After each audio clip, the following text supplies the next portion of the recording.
नमस्कार, मैं प्रद्युमन जोशीला। हरियाणा में भले ही विधानसभा के चुनाव को 1 साल भी नहीं बीता हो, लेकिन अब से पहले अगले चुनाव की तैयारियां शुरू हो चुकी हैं। राजनीतिक दल भी अपने अपने कार्यकर्ताओं को दोबारा से नई ऊर्जा के साथ मैदान में उतार रहे हैं। आज का ये वीडियो बहुत महत्वपूर्ण है। इसमें हम चर्चा करेंगे कि चरखी दादरी, जो दादरी विधानसभा क्षेत्र है, वहां के विधायक सुनील सांगवान की टिकट काटेगी क्या बीजेपी, या सुनील सांगवान अपना हलका बदलेंगे? बहुत बड़ा सवाल है। सुनील सांगवान की टिकट बीजेपी काटेगी या सुनील सांगवान बदलेंगे हलका? विस्तार से हम इस वीडियो में आपको बताएंगे। उससे पहले आप सभी दर्शकों से अनुरोध है कि YouTube पर हमारे चैनल को सब्सक्राइब करें, बेल आइकन घंटी का बटन अवश्य दबाएं, वीडियो को ज्यादा से ज्यादा शेयर करें, अपने विचार कमेंट जरूर करें। जो दर्शक निष्पक्ष, निर्भीक और स्वतंत्र पत्रकारिता में विश्वास रखते हैं, वो हमें निरंतर आर्थिक सहयोग जरूर करें। उसके लिए आप हमारे मोबाइल नंबर 94 166 74 472 94166 74472 पर गूगल पे या फोन पे जरूर करें। अब मैं आपको जो बता रहा हूं, सुनील सांगवान जो पहले जेल सुप्रिंटेंडेंट रहे, उनके पिता सतपाल सांगवान दादरी के विधायक भी रहे, मंत्री भी रहे हुड्डा सरकार में। सतपाल सांगवान कई पार्टियों में रहे। वो हरियाणा विकास पार्टी में रहे, वो हरियाणा जनहित कांग्रेस बीएल में रहे, वो कांग्रेस पार्टी में रहे, वो जेजेपी यानी जननायक जनता पार्टी में रहे, और वो भारतीय जनता पार्टी में भी रहे। अब यहां बहुत बड़ा सवाल जो है वो ये है कि क्या बीजेपी सुनील सांगवान की टिकट काटेगी अगले चुनाव में, या सुनील सांगवान अपना हलका बदलेंगे? कारण यह है कि यह दादरी ऐसा हलका है जिसमें बीजेपी जिसको भी टिकट देती है, कोई कितना बड़ा फन्ने खाओ, उसको दोबारा टिकट नहीं देती। इस दादरी हलके से अगर उसको टिकट चाहिए तो उसको या तो हलका बदलना पड़ता है, नहीं टिकट नहीं मिलती। मैं आपको कई उदाहरण दूंगा, और शुरू से लेकर के 1980 में जब बीजेपी बनी, उससे लेकर के और 2024 तक जितने चुनाव हुए, उनका मैं आपको सिलसिलेवार तरीके से बताऊंगा कि इस पूरे इलाके में भारतीय जनता पार्टी का पहला विधायक अगर कोई बड़ा है तो सुनील सांगवान बने। बहुत कम मार्जिन से जीते। और इस हलके में बीजेपी ने जिनको टिकट दी, बड़े बड़े फन्ने खा। एक नेता तो ऐसा है जो टिकटें दिलाता है दूसरों को, इतना बड़ा नेता।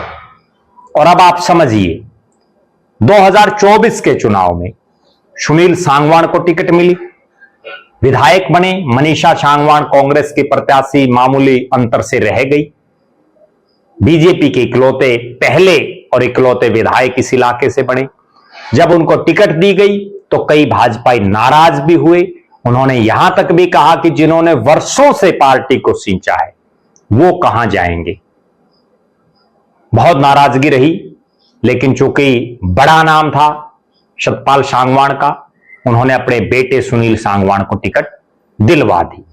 2019 में यहां से टिकट मिली इंटरनेशनल कुश्ती की जो खिलाड़ी हैं, बबीता फोगाट, बलाड़ी गांव की, तीसरे नंबर पर रही, और यहां से विधायक बने निर्दलीय सोमवीर सांगवान, जो बाद में बीजेपी को उन्होंने समर्थन दिया, फिर समर्थन उल्टा ले लिया, फिर कांग्रेस भी में चले गए। तो तरह तरह की उनकी राजनीति रही। बबीता फोगाट को दोबारा टिकट नहीं मिली। 2019 में बीजेपी की टिकट मिली, लेकिन उसके बाद उनको टिकट नहीं मिली किसी भी हलके से। फिर आइए 2014, यहां से भारतीय जनता पार्टी ने टिकट दी सोमवीर सांगवान को, चुनाव हार गए, दूसरे नंबर पर रहे। चुनाव जीते राजदीप फोगाट इंडियन नेशनल लोकदल के, जो बाद में जेजेपी में चले गए। लेकिन सोमवीर सांगवान को भी उसके बाद कभी टिकट नहीं मिली। सोमवीर सांगवान का गांव चरखी, फिर टिकट नहीं मिली उनको भी। 2009 भारतीय जनता पार्टी ने यहां से टिकट दी अपने बहुत बड़े नेता ओम प्रकाश धनखड़ को, लेकिन धनखड़ साहब छठे नंबर पर रहे, मात्र 3000 के आसपास वोट मिले। धनखड़ साहब इतने बड़े नेता को भी उसके बाद बीजेपी ने इस हल्के से टिकट नहीं दी और उनको हल्का बदलना पड़ा।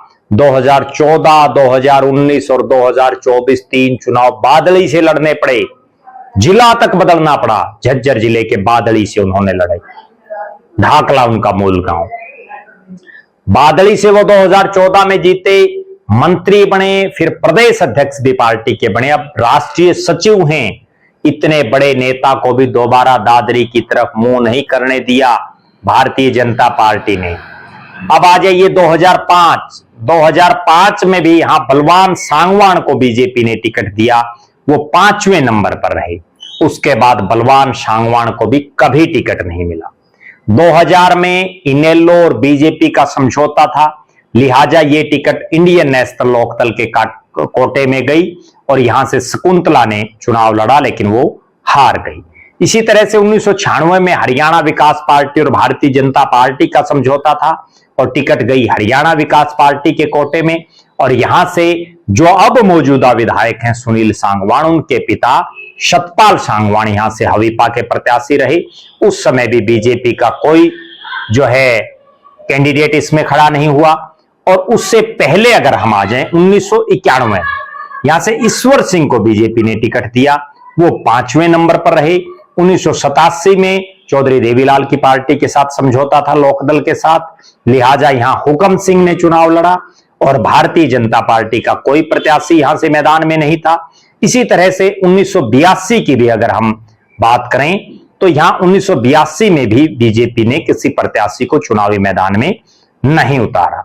कुल मिलाकर के ये कहा जा सकता है कि जो इतिहास है वो इतिहास ये बता रहा है कि सुनील सांगवान की राहें आसान नहीं हैं।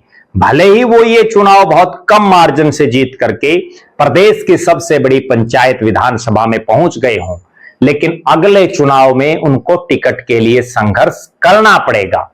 सुनील सांगवान का पेरिक जो गांव है वो बाडड़ा हल्के का चंदेनी गांव है। यहां एक ऑप्शन और है उनके पास कि वो अगर हल्का बदल लें, क्योंकि हल्का बदलने के बाद तो बीजेपी टिकट दे देती है, जैसे ओम प्रकाश धनखड़ को टिकट दिया। तो जो इतिहास है वो ये दर्शा रहा है कि या तो सुनील सांगवान की टिकट बीजेपी काटेगी अगर इतिहास के हिसाब से चलेगी तो, या सुनील सांगवान को हल्का बदलना पड़ेगा तब बीजेपी उनको टिकट देगी। और अक्सर ये कहा जाता है कि इतिहास अपने आप को दोहराता है। अब ये इतिहास भारी कहीं ना पड़ जाए सुनील सांगवान के ऊपर। क्यों? क्योंकि बीजेपी अक्सर अपने मौजूदा विधायकों, यहां तक कि मौजूदा मंत्रियों तक की भी टिकट काट देती है। और सांगवान साहब तो केवल एक विधायक हैं, और जब उनको टिकट मिली तो बहुत भाजपाई नाराज भी हुए, आज भी वो नाराजगी है। लिहाजा देखना यह है कि अपने पिता सतपाल सांगवान की तरह बड़े कूटनीतिज्ञ नेता बनते हैं जो है सुनील सांगवान, अपने पिता की तरह बड़े दल बदलू नेता बनते हैं सुनील सांगवान, या सुनील सांगवान जिस तरह से एक अफसर रहे हैं इस तरह से अपनी अफसरी के हिसाब से अपनी राजनीति करते हैं। ये सब भविष्य के गर्भ में है। हमारी नजरें बनी रहेंगी सुनील सांगवान की राजनीति पर। आप दर्शक भी कमेंट करें, आप कैसे देखते हैं सुनील सांगवान के राजनीतिक भविष्य को। आप दर्शक ये भी कमेंट करें कि दादरी विधानसभा क्षेत्र में बीजेपी के पास ऐसा कौन सा मजबूत और चेहरा है जिस पर अगले चुनाव में भारतीय जनता पार्टी यहां दांव लगा सकती है। क्योंकि जिस ढंग से बीजेपी का एक पैटर्न यहां रहा है, चाहे वो 1991 का चुनाव हो, 2005 का हो, 2009 हो, 14 हो, 19 हो, 24 हो, हर बार बीजेपी यहां से प्रत्याशी अपना बदल रही है। हाँ, ये अलग बात है कि पहली बार बीजेपी का कमल सुनील सांगवान ने खिलाया है, इसमें कोई दो राय नहीं। लेकिन उस कमल खिलाने में बीजेपी की हवा का भी असर रहा, बीजेपी की जो लहर थी उसका भी कहीं ना कहीं असर रहा। उस कमल खिलाने में कांग्रेस ने जिस ढंग से मनीषा सांगवान को टिकट दी और उसके बाद बहुत से कांग्रेसी नाराज रहे, वो भी कहीं ना कहीं एक फैक्टर है इसके पीछे। बहरहाल आप दर्शक अपनी राय जरूर रखें, आप लगातार हमारे साथ बने रहें। हमारे फेसबुक पेज को लाइक और फॉलो करें, यूट्यूब पर चैनल को सब्सक्राइब करें, बेल आइकन घंटी का बटन अवश्य दबाएं, वीडियो को ज्यादा से ज्यादा शेयर करें, अपने विचार जरूर कमेंट करें। हम हरियाणा प्रदेश के सभी 90 के 90 विधानसभा क्षेत्रों में जिनको भी टिकट मिली है, चाहे किसी को बीजेपी की मिली, इनेलो की मिली, जेजेपी की मिली, आईएनएलडी की मिली, आम आदमी पार्टी की मिली, बीएसपी की मिली या निर्दलीय लड़े, उन सब पर लगातार हमारा फोकस है। उनकी राजनीति के बारे में, उनके भविष्य के बारे में, उनके वर्तमान के बारे में, उनके भूतकाल के बारे में आपको हम अवगत कराते रहेंगे। आप भी किसी नेता के बारे में जानकारी चाहते हैं तो जरूर कमेंट करें। जो दर्शक आर्थिक रूप से सक्षम हैं वो हमें आर्थिक सहयोग करें। बहुत बहुत धन्यवाद। आपका अपना प्रद्युमन जोशीला।